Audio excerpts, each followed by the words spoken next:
Time for another tier list. This time we're moving on over to third base, where I rank every starting third baseman in Major League Baseball from elite all the way down to the bench tier. As always, I want to hear your guys' opinions on today's video, so make sure you let me know down in the comment section below who you agree or disagree with in their tiers. Don't forget to drop a like on the video, as well as subscribe so you don't miss out on any of the baseball content coming at you. So for the Blue Jays, it's a little bit tough. They're kind of just rocking a bit of a platoon right now between Addison Barger and Leo Jimenez. I just put Barger on here because he's been playing a little bit more since he's a left-handed hitter. He's just not really an everyday player. Bench feels rude because I don't actually think he's like a bench player, but in reality, he really is more of a depth piece. So right now, Addison Barger is going to go on bench, just not a guy you want playing every single day. As of right now, Alec Bohm has really turned it around. He's always been a good hitter, a guy who put the ball in play for some decent contact, didn't really strike out a lot, never been a great fielder at third base, has gotten better, still not great there, but the bat is without a doubt improved. He's hitting the ball harder, he's hitting it more consistently, more power this year. The injury definitely has knocked him back a little bit, but I think Alec Bohm is definitely going to go in the All-Star tier, someone who I have dogged for years,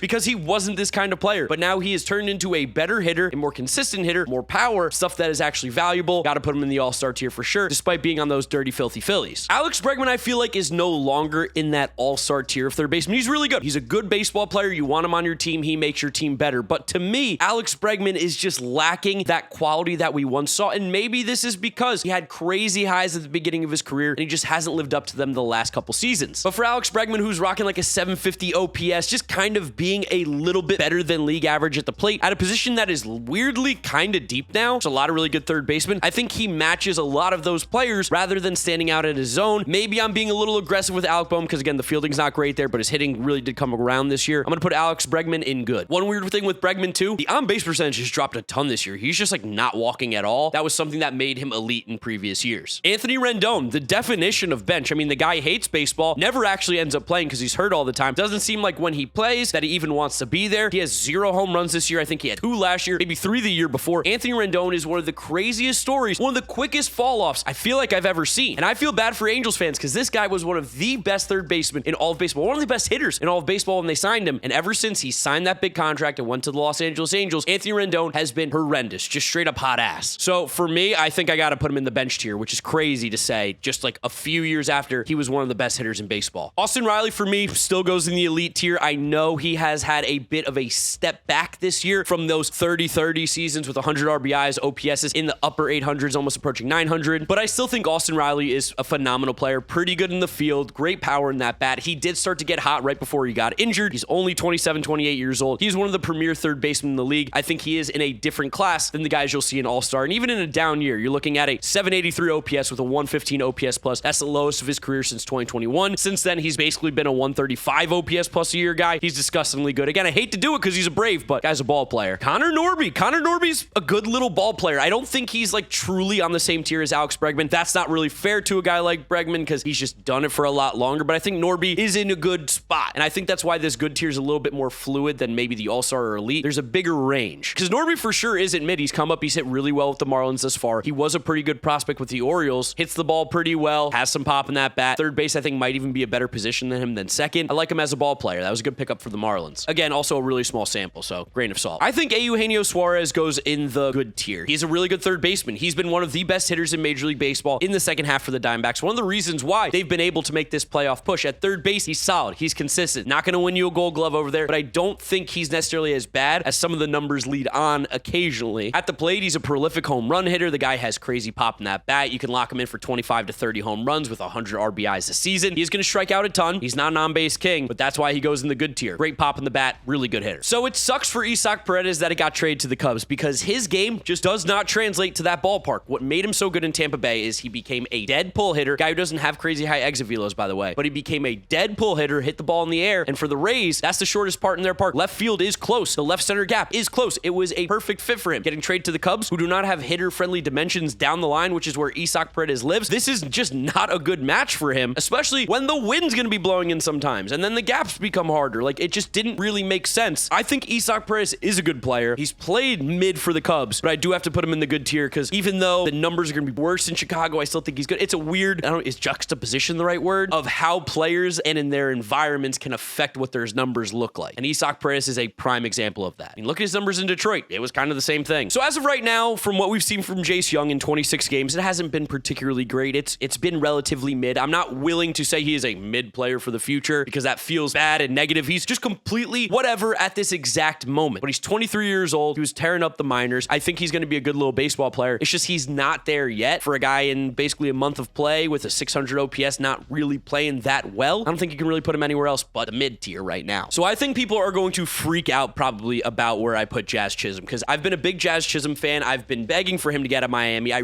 desperately wanted the Mets to get Jazz Chisholm just because I knew getting him in a winning environment, getting him in an environment that just isn't the Marlins. The Mets aren't even in a winning environment. They're just better than the Marlins. Getting him out of that hellhole of a stadium where it's impossible to be a good hitter, getting him in a lineup with a little bit of protection like he has with the Yankees would do wonders for him. And oh, what do you know? Jazz Chisholm has been easily the best deadline pickup this year. In his 36 games with the Yankees, 9 homers, 16 doubles, 14 stolen bases, 889 OPS, 147 OPS plus. We're throwing him in the all-star tier. Jazz Chisholm is going to be the third baseman for that team for the next couple seasons, and he's going to be a huge reason why the Yankees continue to be successful. They needed another bat in that lineup desperately bad. Jazz Chisholm stepped in and has been phenomenal, been better than advertised. He went from being a guy that people thought was extremely overrated to I think now is extremely underrated. Jazz is a stud. He is a star. This was an amazing move by the Yanks, and he's for sure in the all-star tier, better than all the guys listed above him. I don't really even care what his numbers were with the Marlins. What you see with the Yankees is going to be what you get with him more consistently. God, I hate that the three highest ranked guys right now are on teams that I literally hate. Joey Ortiz, definition of a good ball player. This guy is a solid fielder at third base. He is a solid hitter at the plate. Nothing is going to be elite, but he does everything just a little bit better than average, and that's why you drop yourself in good. Joey Ortiz has made this Milwaukee Brewers team a better ball club. He's going to be free for the next 4 seasons, and he's going to give you really good production. He's never someone you're going to be telling your friends about, oh my God, you got to watch Joey Ortiz play, but he's just good. Again, this good tier, it's going to be filled with a lot of guys at third base. It's a really deep position, actually, in terms of just quality players. Joey Ortiz, I think, is one of them. You know who else I think is one of them? Jordan Westburg. I think he is a good third baseman. I think he's a good player. Now, he plays a little bit of third, plays a little bit of second, but what we've seen from him thus far was really, really impressive. I'm not willing to put him in the all-star tier just yet, even though I thought he should have been an all-star this year. I do just want to see a little bit more of this high octane that we've seen from Jordan Westburg, and I want to see him adjust after the injury. But he's a really, really good player. Someone who's going to be a part of this Orioles team for a long time, and honestly, probably would be even better if he wasn't in Camden Yards, where it is so unfriendly to right-handed hitters. A guy like Jordan Westburg, honestly, he might even be able to make... No, you know what? We're going to put him in all-star. He's been an all-star caliber third baseman this year. He was really good. J-Ram, just drag him on up to elite. J-Ram, oh my God, Jose Ramirez is so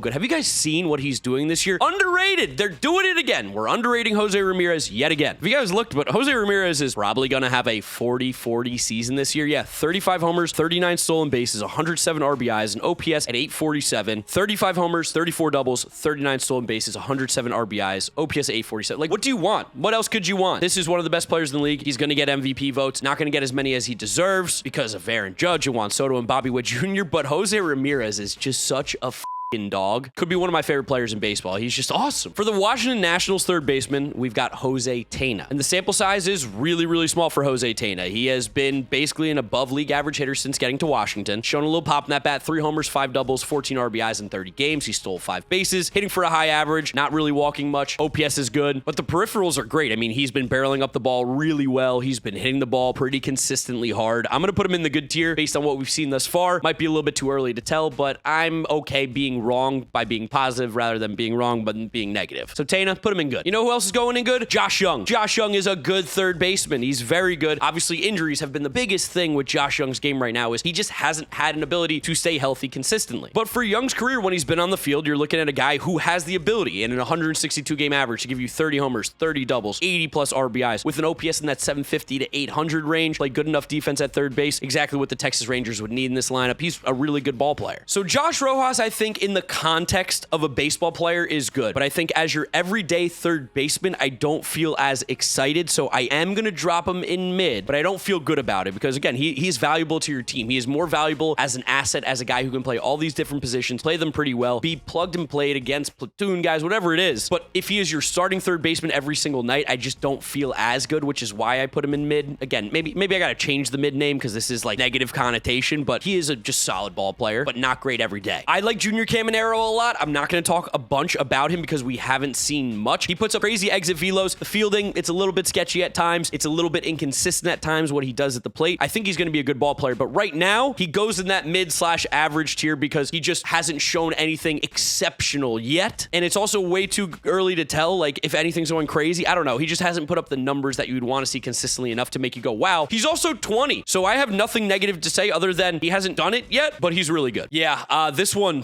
really hurts because Ke'Bryan Hayes is a dude who I've been beating the drum for years and years and years. Elite in the field. Elite glove. Always has been, always will. And I thought last year he started to figure it out because we saw career high in homers. We saw career high in RBIs, doubles. The OPS was the highest it's ever been. I was like, oh my God, Ke'Bryan Hayes is figuring it out. And then this season, with some injuries along the way, was the worst season of his entire career. So I have to put him in mid. This one hurts me. I know it's going to come back to bite me. It's like a bad ex-girlfriend. I just keep coming back because I think you're going to be better. And then once I get there, I go, oh, it's just the same Ke'Bryan Hayes, not worse. So sad. I'm not giving up on him yet, but I just can't keep gassing him up. Maikel Garcia for the Kansas City Royals. It's a little bit weird because they've been playing DeYoung, but DeYoung's not playing anymore because he's been a little cold, so they've got to get back to Maikel Garcia. Overall, Maikel Garcia is just kind of mid. He was someone that, myself included, a lot of people thought was going to break out this year. He had all the good peripheral stats around him. You're waiting for the numbers to boost up, and they just haven't. He still is a phenomenal fielder at third base, has a cannon of an arm, but the hitting just hasn't progressed as much as you would hope. Still very young, not giving up hope on this guy by any means. It's just now we're in the moment where we can't continue to push him up higher because of what we've seen on the behind-the-scenes numbers until it actually happens. And that's what's going on with Maikel Garcia. Just a 631 OPS doesn't cut it. Manny Machado probably isn't elite anymore, but I still am going to put him there just because the defensive numbers are not great this year, but he came back from a big injury, was playing DH a lot, has not been as healthy, but the offense is still there. So 26 homers, 99 RBIs, 120 OPS plus this year, OPS around 800. He's still a really good player, so I'm going to give him one more year. I got to see what he looks like next season back fully healthy. If the defense continues to go downward as it has, and the offense takes a step back, of course, we'll drop him back, but I still can't not put Manny Machado in elite. He's just so damn good. Another dude who's just on a Hall of Fame career path, by the way, like no doubt Hall of Famer in the future. Mark Vientos. Let's go, dude. I was so wrong about him. What we saw in the previous years, he couldn't hit fastballs, a lot of bad swing decisions, bad in the field. Now, still bad in the field, but he mashes at the plate. He's completely saved this Mets season. A really underrated part of why this team has been so successful, especially in the second half. Mark Vientos, we have a third baseman. He goes in the all-star tier. If you look at all his numbers across the board, besides fielding, he's been elite at the plate. So I take the elite offense at the plate, I take the bad fielding, bang, we have an all-star caliber third baseman, and that's exactly what he is. 24 homers, 62 RBIs, and 849 OPS with an OPS plus at 140 this year in 100 games, 400 plate appearances. It's a phenomenal season from Mark Vientos. I couldn't ask for anything more. He's been amazing. Matt Chapman is going in the elite tier. I gotta do it. Matt Chapman's had a really awesome year for the San Francisco Giants. After a couple rough ones, I'd say the Toronto years maybe weren't his best. The fielding is phenomenal. At the plate, he's been really good in what is a really tough hitter's ballpark in San Francisco. The Giants paid him. He's been on my fantasy team. He stole 15 bases this year. Thank you so much, Matt Chapman. 24 homers, 36 doubles, 73 RBIs, a 777 OPS. Doesn't sound amazing, but it does come out to an OPS plus of 122, so he's 22% than league average hitters. With that amazing defense, that's definitely elite. He's awesome. Max Muncy, also gonna go in the all-star tier. You're just, again, starting to realize there are a lot of really good third basemen. The fact that we have this many guys as high up as I do, look at my previous tier list. Not even close. Max Muncy, though, deserves to be in that all-star tier. One of the better hitting third basemen in the entire league. Again, power numbers have not shown it as much this year, again, because he's only played 63 games, but in those 63, 15 homers, 12 doubles, 40 RBIs, 839 OPS plus at 136. Max Muncy's a stud. Don't even care how he plays the field. Max Schumann. This is going to be a bench for me. It's just the A's. They don't really have anybody. Not really much of a hitter in the field. Pretty solid. He's a major league player, but I don't want him playing every single day, and he's just doing that because it's the A's. Max Schumann, bench. Noelvi Marte has been just horrendous. Has been awful at third base.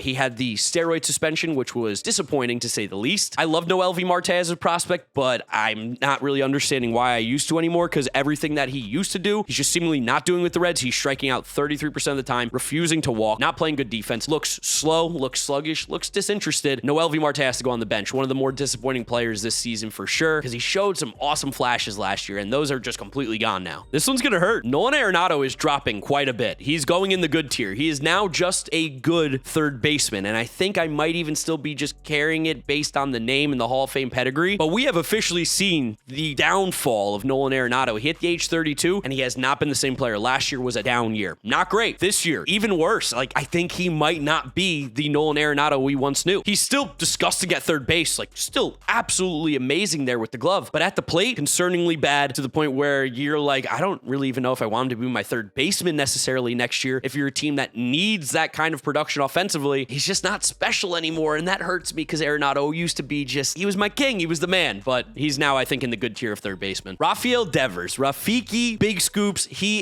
is so elite, it's not even funny. This guy is also criminally one of the most underrated players in Major League Baseball. Now, let's just talk about the bad. Horrendous fielder, terrible, awful. Okay, who cares, because get ready for those offensive numbers, they're incredible. So Rafael Devers this year, 28 homers, 34 doubles, 5 triples, 83 RBIs, 278 average, 361 on base, 529 slugging, 890 OPS for an OPS plus at 143. Since 2021, you were looking at a guy who has a 162 game average of 35 homers, 40 doubles, 106 RBIs, 877 OPS. Rafael Devers is sick. He's so incredibly good. He mashes at the plate in a ballpark that is not always the easiest for left-handed hitters because of right field being so deep. He's obviously a great hitter, so he can hit it to all parts of the field. But Rafael Devers is a special player. He's so good. He's only 27, 28 years old, which is crazy. He's younger than me, and this dude is one of the best hitters in baseball. Rafael Devers, criminally underrated. Royce Lewis, also going in the all-star tier, similar to Max Muncy. Just got to be on the field a little bit more, and he could maybe climb his way into elite, because Royce Lewis does some stuff really elite, like hitting elite. He's played 140 games in his career spread over 3 seasons. In those 140 games, 33 homers, 26 doubles, 103 RBIs with a 279 average, 338 on base, 527 slugging, and 864 OPS for an OPS plus at 136. That alone puts him in the elite tier, but he just hasn't played enough where I can't do that just yet. We have never seen him play more games than he physically has this year, which is only 70. Got to be a little more healthy, but Royce Lewis is a dog. He's also won me a lot of money on bets. Shout out Royce Lewis. Whenever MLB fixes the little lettering on the back of jerseys, he's one of the first ones I'm getting. Ryan McMahon, another dude who's just kind of the definition of a good ball player. Now, one thing that he's doing this year that's a little bit weird, well, I guess it's not that weird, but he's just striking out so much, and he's a good ball player, so it's always fascinating to me to watch a guy who I feel like has a good approach, is a good ball player, swing and miss as much as he does. Obviously great in the field, has a little bit of Coors luck there, which is why the numbers, despite looking good, only end up coming to be about league average at the plate. It's the Coors effect. But yeah, I'd love Ryan McMahon on this team, and I'd love to get him in a winning environment, because boy, oh boy, he could do wonders for a team that's making a postseason push eventually. And then last but not least, it's Yoan Moncada. An old Yoan Moncada, I don't really know, because he hasn't played much this year. He's played 11 games. He's hit well in those 11 games, but we've now seen multiple years where he's just not really even good. I'm going to put Yoan Moncada in mid. Until he proves otherwise, I am not going to believe anything I see from him unless he can do it consistently for more than 1 year. 1 good year, 1 terrible year. 1 good year, 3 bad years. Figure it out, bro. All right, here's my third base tier list. Let me know what you guys think. A lot of really good third basemen, but you got to tell me what you're thinking down in the comment section below. Where do you agree? Where do you disagree? If there are too many guys in Elite and All-Star, I'd love to hear what you have to say. Drop a like on the video if you did enjoy it, as well as subscribe to the channel so you don't miss out on any of the content coming at you. Follow me on all my social media, GiraffeNeckMarc. Links are in description. That's where I'll wrap up today's video. You guys know the drill from here on out. YouTube recommends you watch this video. This is my most recent upload, so click through those if you have not yet seen them. Thank you guys for watching, and I'll catch you all on another video. Bye.